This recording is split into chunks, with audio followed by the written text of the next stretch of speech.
Welcome to 2025. Mr. H here with you. Gonna shock you first thing this year with Andrewsarchus. Yeah, I have no idea what this thing is either. I learned about it last year. I think it's a dire wolf. It could be a bear. Would you believe this thing might actually be related to whales? Yeah, later on they decided to give its own taxonomic designation. So, yeah, it's a weird looking animal and it eats basically anything. Definitely a carnivore, some omnivore stuff they think this thing might actually eat. So, yeah, it's bad news if you run into this thing. About 47 million years ago to 37 million years ago is when this thing roamed the earth, probably confusing the living daylights out of anything that saw it. And yeah, just bad news all around. It looks like a dire wolf that grew up on a Superfund site. You know, that's what I think this thing is. Andrewsarchus. King Andrew is what they call this. They found the first two specimens in China. It was officially described as Andrewsarchus sometime, I think, in the 70s, though they've had teeth and such from about the 20s, but they didn't know what it was. And now that they think they know what it is, they're still not sure what it is. Andrewsarchus. So, as you can tell, pretty good sized animal. Some people have called it a pig from hell. I can see that too. So here we are. We're down to pig, bear, wolf. It's kind of like South Park, man, bear, pig. It kind of does whatever it wants. I'm looking at the feet too. It look like hooves. Exactly. It has its own taxonomic designation, and I don't know what this thing is. I just know it's bad news, right? You don't want to run into this thing. If you see this thing out there, you've probably wandered into a portal. Please go the other way. Hide behind a tree. Do not attract this thing's attention. There are other depictions of this that don't look quite as terrifying. Other people have speculated that perhaps the teeth don't stick out quite as much. Still has more of a what's the word for wolf? Lupine kind of interpretation. Some people have. It doesn't look quite as terrifying, but it could still take down a human being. So Andrewsarchus is definitely a meat eater. Probably eats vegetables as well. It's going to tell by the teeth of the wear sometimes. Um, the placement of the ears is another thing they're always upset about. Paleontologists, some people say it's on the side of the head. Some people say up top like a wolf. Does this thing even exist? Do you think maybe somebody found some spare parts or spare bones before an exhibit was supposed to open? Yeah, things like this do happen. Just wondering. Well, this is a pretty terrifying, terrifying reconstruction. I think this might actually be accurate. The jaws aren't quite as insane as we saw in the opening picture. Look what those ears are. Definitely big enough to eat up a human being. So, the fur looks like something you want to pat, but don't do that because if you're that close to it, you're not coming away from this thing. Andrewsarchus. Here's another kind of old school picture. I don't know when they made this picture. I'm trying to figure out exactly when, but it looks like it was made sometime back in the 80s. And this thing kind of has more of a. Remember the old school megalosaurus? Remember how they originally thought that's what it looked like? That's what this thing has.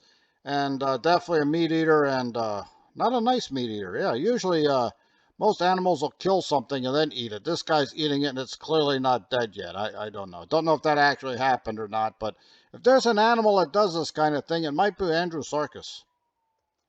So we're talking about Greenland. Well, I wasn't. Everyone else is. What's so important about Greenland? The United States is thinking about Greenland. Well, Greenland, as you can see here, Pitifik Space Base, it was actually originally Thule Air Force Base. The U.S. has been interested in Greenland for a very long time, and the reason they put a base way up there, what appears to be the middle of nowhere, is because if you think using a globe, not two-dimensionally, more three-dimensionally, you'll see it has a direct shot at stuff you want to blow up, right? This is why it matters. You see, it's not that hard to reach from what used to be Thule Air Force Base. You can hit Murmansk without much of a problem. Go looking for Russian submarines over there. You could even reach up into coastal parts of Siberia. This area in red is what they call the Barnett Sea Fortress. A lot of times, if in a time of war, Russians and before that Soviet submarine fleet would hide there, calling it the fortress or the bastion. It'd be very hard to get in there. And if everything goes completely insane for the Russians, they've got all the nuclear subs there and they can launch everything they have from that area and you can't really reach it. That way you can get a diplomatic solution to something that's kind of going wrong. So this air base in Greenland, or ownership of all of Greenland, would be, very advantageous for U.S. national security. Now, the U.S. interest in Greenland didn't start with Trump. The guy's been asking about it. We actually wanted to buy it in 1867, the same year we bought Alaska.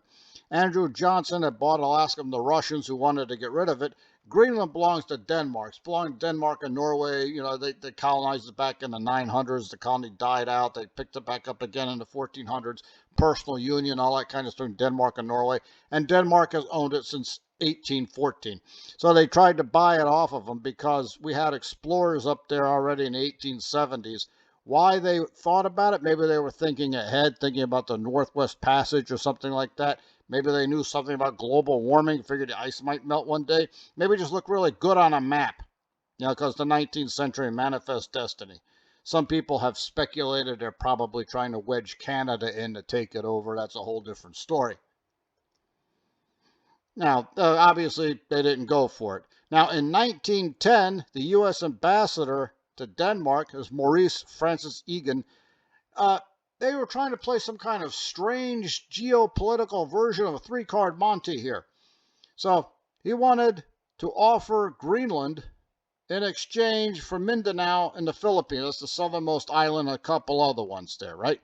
So the idea was that we give Denmark Mindanao in the Philippines, and they give us Greenland. And then what you do with it's your business. Well, Denmark would take Mindanao and give it to Germany, and then Germany would offer Schleswig-Holstein for Mindanao. Schleswig-Holstein is that thing just south of Denmark.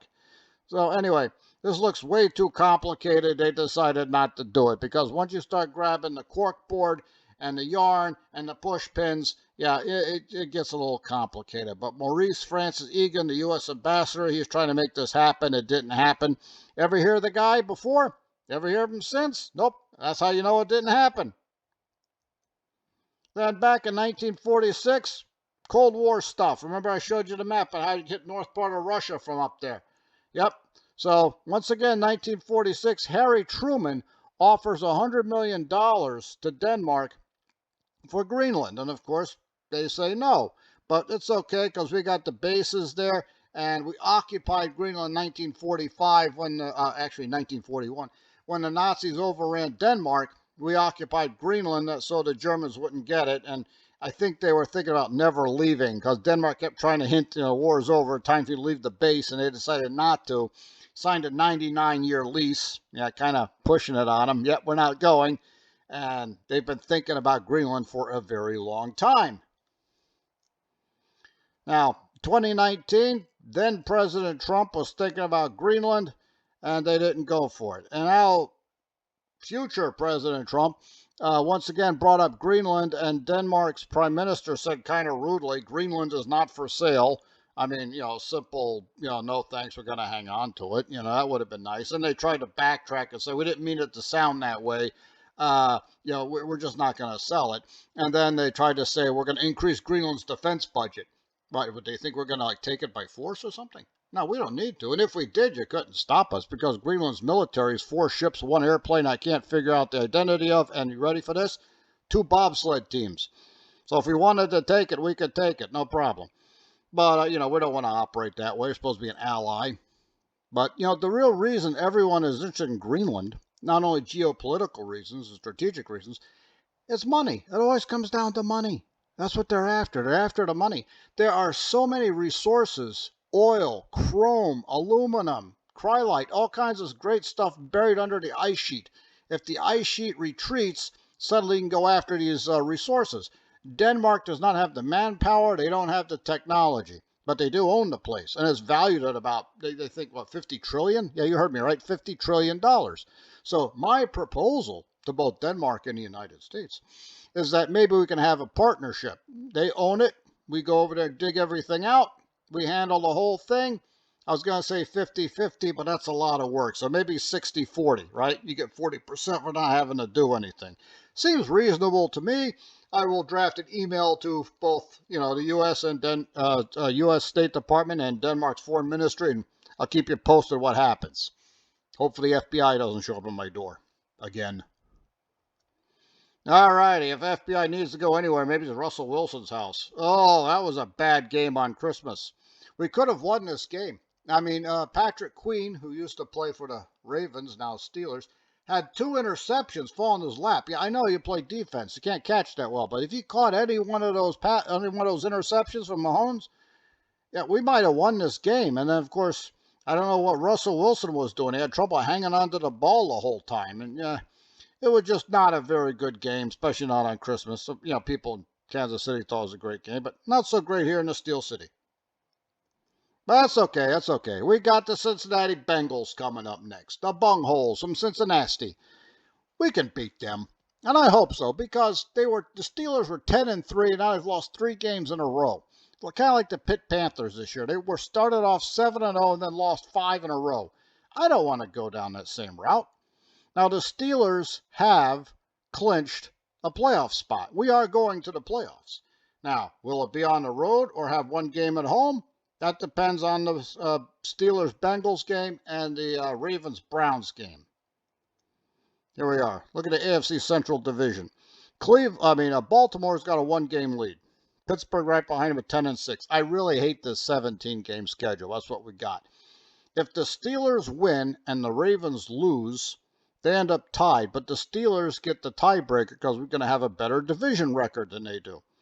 Now, if we lose, then we're a wild card and there's no way around it. If the Ravens win, they get the division. If we win, not only do we get the division, it starts to affect all the playoff slots.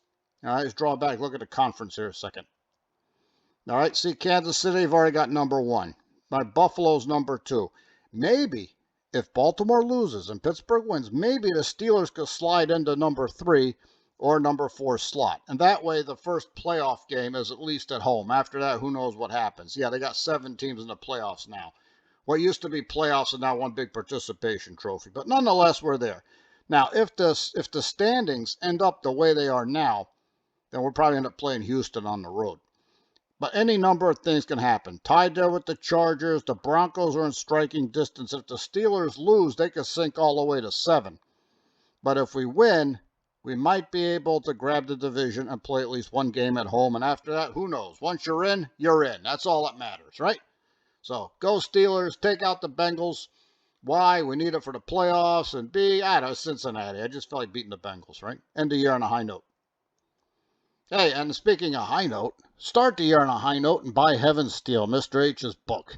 Find out lulu.com and all the other things are all out there. Any way you want to look at it. I have been working on ESP, but it's not working yet, so I'll let you know how that turns out. So help out an indie author over here. Help Mr. H buy some donuts over at Sheets. Yeah, they went up. Can you imagine? Just donuts, not that good. But any way you look at it, don't forget to like. Don't forget to subscribe. Don't forget to tell your friends. If you don't have any friends, find some friends. All right, or just tell total strangers down at the mall. That's fine, too. Have yourself a fantastic day.